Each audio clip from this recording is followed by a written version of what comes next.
Pope Francis has called for power in the Catholic Church to be devolved away from the Vatican, in the first major work he has written in the role. In the document, he says he is open to suggestions to changes in the power of the papacy. He also warns that rising global economic inequality is bound to explode in conflict. Since becoming Pope in March, Francis has struck a markedly different tone to his predecessor on several issues. In his apostolic exhortation, Pope Francis said he preferred a church that was bruised, hurting and dirty because it has been out on the streets, rather than a church which is unhealthy from being confined and from clinging to its own security. The document suggests major changes are on the way, with Francis noting that the church has to get over an attitude that says, "We have always done it this way." The BBC's David Willey reports from Rome. It represents an ambitious program to try to rekindle his church's missionary zeal, our correspondent says. However,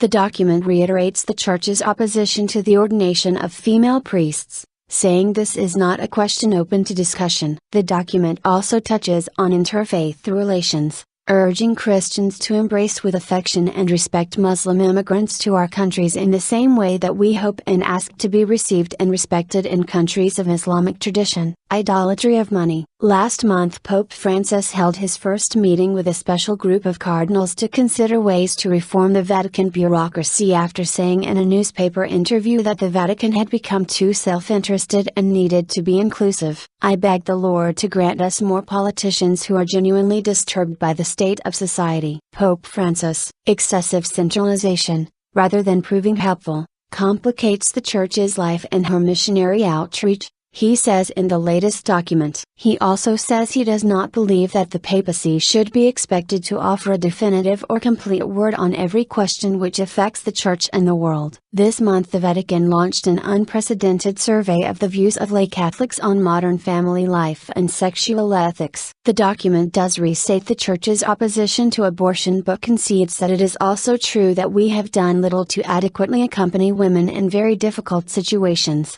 especially when the life developing within them is the result of rape or a situation of extreme poverty. Who can remain unmoved before such painful situations? He asks. Pope Francis also expands on his concerns about economic inequality. Today we also have to say thou shalt not to an economy of exclusion and inequality. Such an economy kills, he says, going on to castigate the new idolatry of money. "I beg the Lord to grant us more politicians who are genuinely disturbed by the state of society, the people, the lives of the poor." He goes on,